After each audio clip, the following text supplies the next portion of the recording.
Greetings and welcome to another Planet Zoo video. Today, we are continuing the work on the Exhibitat Zoo. That's right, this one actually has a name.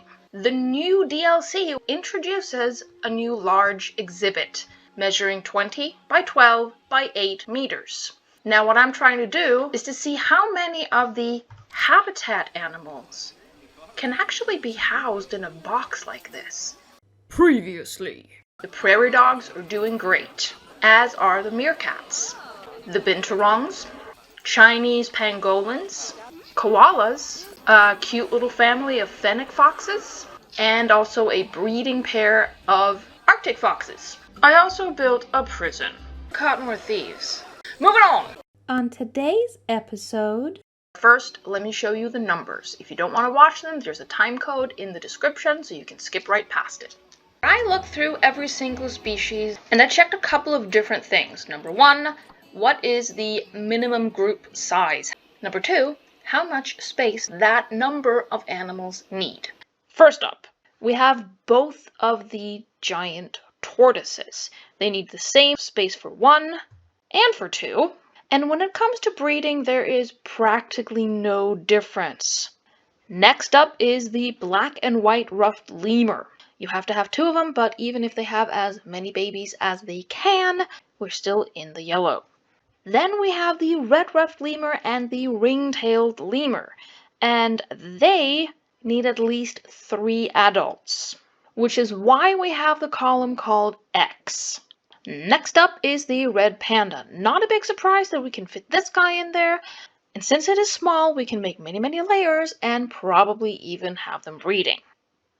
Now the last animal on the yellow list definitely surprised me, because that's the bongo, which is very large compared to anything else on the list.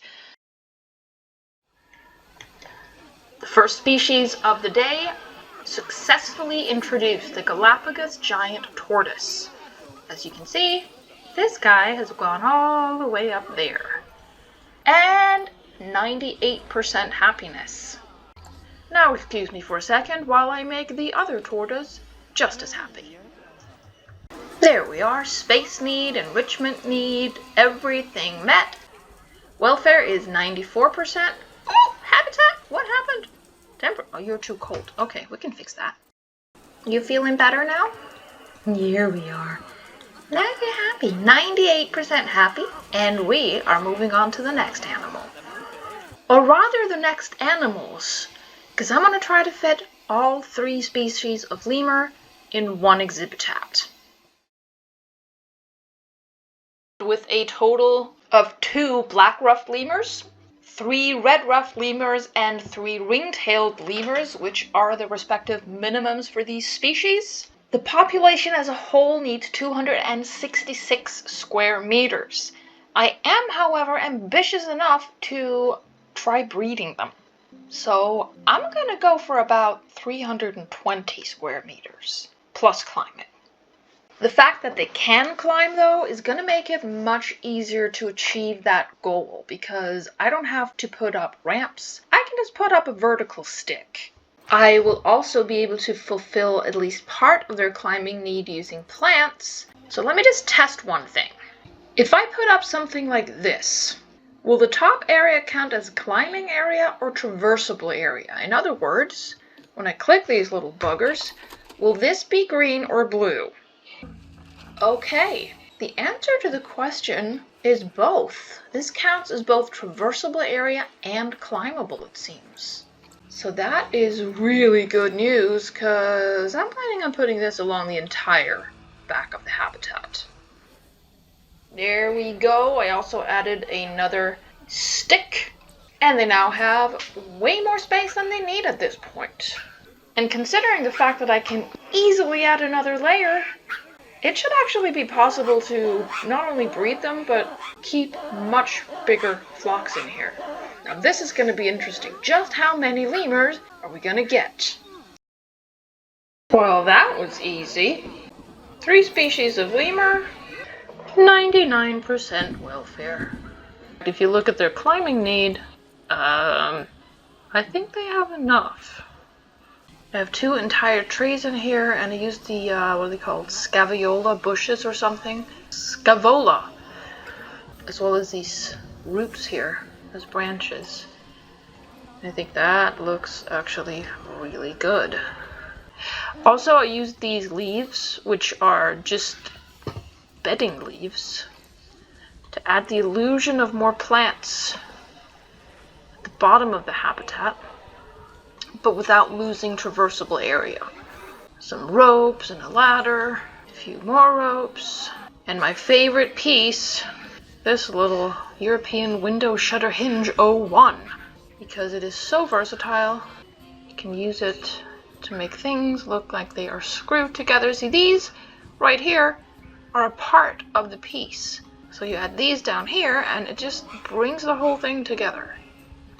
And also it looks like it's not gonna, fall down. Wow, you are so much bigger. I didn't realize that the size difference between these guys was that massive.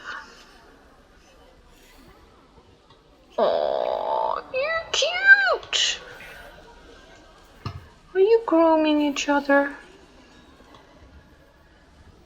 Thank you for showing me your butt. So with how easy this was, I have a feeling that the red panda will not be hard either. And the guests want to pay more. I'm not going to stop them. I already trained all of my staff. Can I train some of you again? Yes, I can. I hired a bunch more security guards. Pretty much hired more of everything, except educators, so I'm going to do that now. And I am going to put 1 in each of the animal work zones. Speaking of hiring more security guards, shout out to Beastmonger, who told me that the reason I have so many thieves might actually be that I don't have enough security. They had a theory that the lack of guards and cameras was actually what was luring in the thieves, and well, it kind of seemed like you were right, because since I hired more guards, I have caught only 1 thief. In fact, the guard caught the thief. I just caught the guard catching the thief and shoved him in there. And my thieves apparently are also vandals.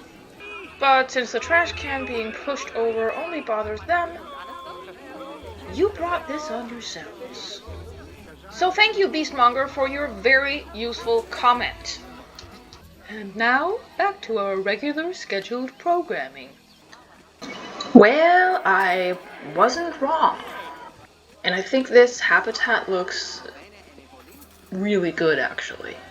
Due to their ability to climb, everything is traversable. Over here, they can get to both of these by climbing the tree. I also think that I created an exhibitat that just really fits the animals, the biome and the country, especially the biome, I think. I like it. And now, the last animal on today's list, and by far the largest so far, 1 bongo. Testing, testing, testing. How does your traversable area look now? Yes. So this, of course, you cannot walk under, but that thing you can. And you already have enough space for 3. Do you want a boyfriend? Yeah, you do. These are actually really pretty. There we are. No less than 2 bongos in a box. And I mean, I think I'm getting better at this. Originally, the idea was just to see, can these animals fit in there and actually have their needs met? I think the experiment has expanded to all of that, and can it also look good? Because I like this. And like I said, they have a little bit more space than they need now, and I checked the Zoopedia. The number that they will need with 1 baby is 285. So I can actually breed bongos in a box, which I think is kind of pretty. Got these 2 layers, an easily walkable ramp, and plenty of plants. I used the back wall again because these guys are jungle animals and they want a lot of plants. Also, what I did, I figured this area right here is not traversable because there's a wall on it. So I ended up just adding the plants in the area that was already not traversable, even though that meant sort of jamming them into a wall. But I actually think this works really well. I think this is such an interesting looking...